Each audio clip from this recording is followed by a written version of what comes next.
Justin and I are going for a ride. Make a little boost, see what happens.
So right now, the car's running good actually. I put a little more dome PSI on it. It's making 12 pounds on like 10 PSI on the dome.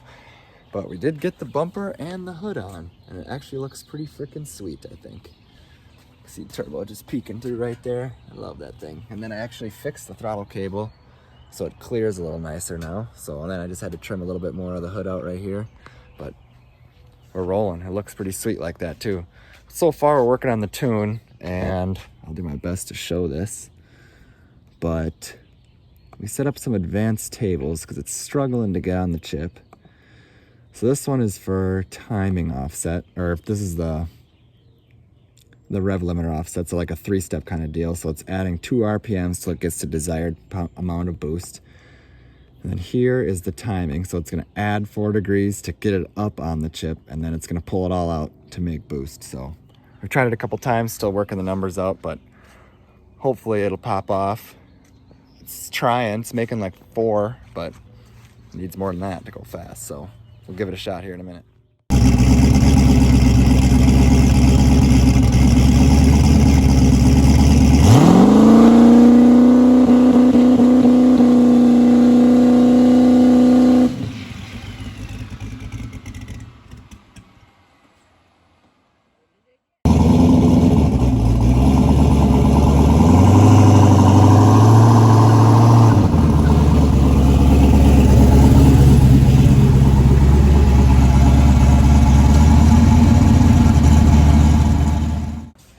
So, Saturday morning, Justin and I were going to try some more 2-step stuff, but it decided to pour rain today.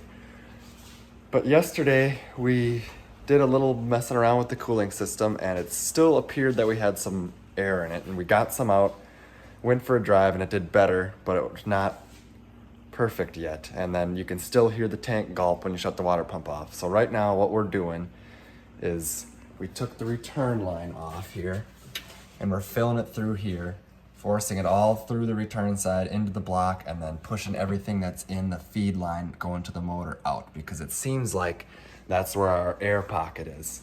So what I'm doing is I'm holding this line up, putting my thumb over the line on the back here, and then filling it, and you can just see it gulp water like crazy. So now he's gonna fill. I capped off this side here, and then you should see a bunch of water and air come out of there.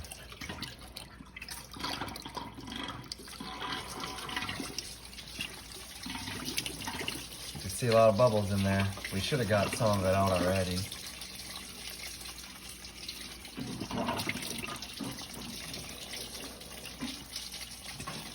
Oh yeah. Looking like it's a lot cleaner now. I think we might have got her all. Because now we're just leaking out the top here. But it's still bubbling, so there's definitely more. Unfortunately, as you can tell, this process makes a nice mess, but you gotta do what you gotta do, am I right?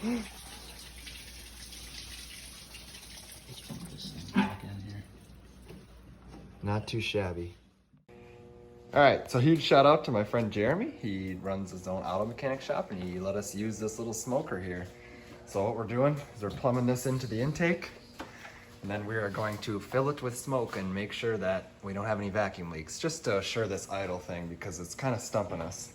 But huge shout out to him. I'll tag him in the description and on Facebook if you need any auto service done. He does a great job. But let's give this a try. I'm gonna unhook my map sensor so I don't wreck it, and we'll give it a go. All right, let's start smoking. I hooked it up just actually right on the map sensor port. We thought that was a little bit better of an idea. So here we go. This little button. She starts chewing. Now we look for smoke.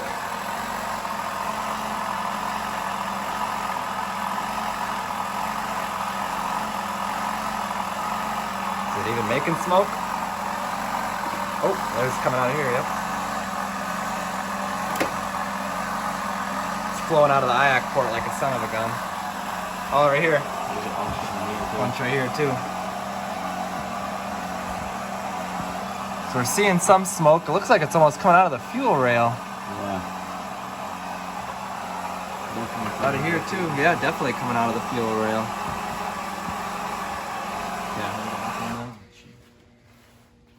Interesting. I don't know what to think about that because they don't leak fuel. Are they supposed to do that? If anyone knows, let me know. So, what we figured out here.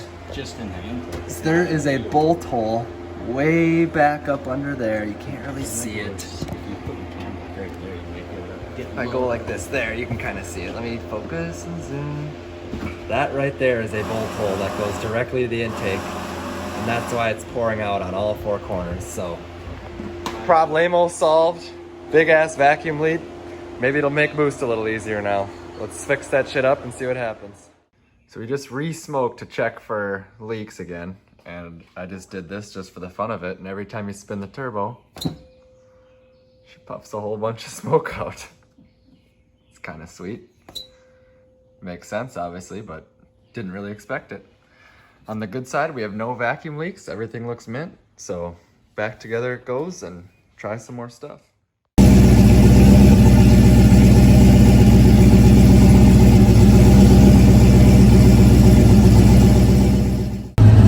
So now that we got the vacuum leak fixed, a new problem has arose. And it's this little bit of a surge at idle. And I've been messing with it for quite a while now and it's a lot better, but just trying to get it dialed in here. So I'm actually working off the VE table instead of the base pounds per hour because I feel like the car responds a little more positively than it does with the pounds per hour. It seems like it just reacts really dramatically, even the slightest change up there. But so far we're kind of getting it. It's idling much truer now. I've just kind of got a little bit more work just to get that hair of a surge it's just got out of it, but it's getting a lot better. I definitely like it more. But here's what we're working with. It's kind of hard to see. I'll flip the camera around and show you. So I've just been playing around in these areas quite a bit, trying to get it all figured out. And see, our air fuel is looking pretty good. IX looking pretty good. It's just still got that little bit of a surge to it. So I'm gonna see if I can get that worked out of here. Well, we got the dash back in. Blinkers work, indicators work, all that good stuff. It sure looks mint. I am excited to have it back. It's finally pretty much all wrapped up. I just gotta do the radio, but I'll save that for a rainy day sometime. We're going for a cruise, and I love having the whole dash in this car. It's absolutely awesome. It looks so nice. It's actually a lot quieter in the car with the dash on, so super stoked to have that on. I wish the steering wheel was just a hair higher because it kind of blocks my view of the gauges, but I also didn't really like the Holley screen being mounted on the steering column, so I might have to move some stuff around and make it work good, but I can see what I need to see for now, so we'll give her a shot. Hey, look here, we got our Schaefer's 2050 for E85. Drove the car into town, over to Mike's Napa Auto Parts. She runs like a top, runs cool now. We're looking good, getting ready to test tomorrow. Well, would you looky here. The throttle cable broke on my way home. It was kind of not the best cable in the whole world, but it did work. But now it don't work at all. I know we're just stuck here. So I'm gonna see if I can jerry rig something up so I can drive this puppy home, but I don't know if I'll be able to test anymore because that really blows. Hopefully I can make it home without having to load her up on the trailer. Let's see if I can do it. Well, I'm gonna make it home, but I got my parachute cables tied to the throttle and I'm just pulling on it to give her some gas, but we're gonna make it home. I'm only about a mile or so from my house. Yeah, this is the wildest thing I've ever done and it's so hard to drive, but we're making her happen. We're getting home. I am not putting this on the trailer until I'm going racing. We're doing it. Oh yeah. That's kind of scary. Unbelievable, the things you have to do, huh? Well, we're about back to the house. The old string held. It was wild. I don't like it very much, but we did it. So, it's final oil time. Got her jacked up, pulled the diaper away, letting it drain right now. I got this sweet Schaefer's 2050 extra zinc. I see a lot of people that run that stuff, so we'll give it a shot in this unit. Actually, this is my second oil or third oil change on it. I changed, oh no, the second one. I changed it once and just put crappy oil in it and got a good heat cycle in it. Now I'm gonna change the filter, put this good stuff in it, and we should be good to go if I can figure that throttle cable deal out. Well, good news. Ace Hardware came through and had a galvanized 16th inch cable just like the one that was on it. So hooked that bad boy up and I actually got it in the correct hole now. So its throttle should be a little less touchy. Not that it was touchy before, but I just like it in the furthest hole down, get a little more wraparound on it. So now we should be set to go after that little bit of drama there. Fresh oil change in the unit. I gotta throw some new seat belts in it and then we should be squared away. Maybe take it in and get some gas, but other than that, I think we're ready to race, honestly. Can't believe I'm saying it, but I think we're ready to race, so let's get them seat belts in, maybe take it for another spin, call it good. We are back up and running, and we're going to the racetrack tomorrow. I am freaking pumped. I'm gonna go fill some gas in this thing, make a little boost, make sure everything's perfect.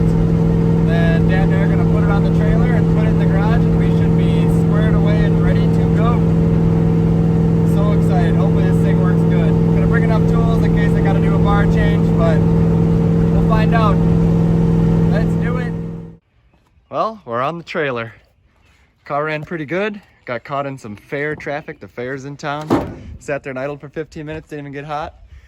And then made some real healthy boosts. I gotta look at the data log and see how much. Then I tried to do a little launch on the brake and it just haven't quite hit that trans brake tune-up yet. But it made pretty good boost and then she came in plenty hard. So we'll give that a shot and work on that at the track a little bit tomorrow. But other than that, we're ready to go. Check out the next video to see how testing goes, guys. Thanks for watching.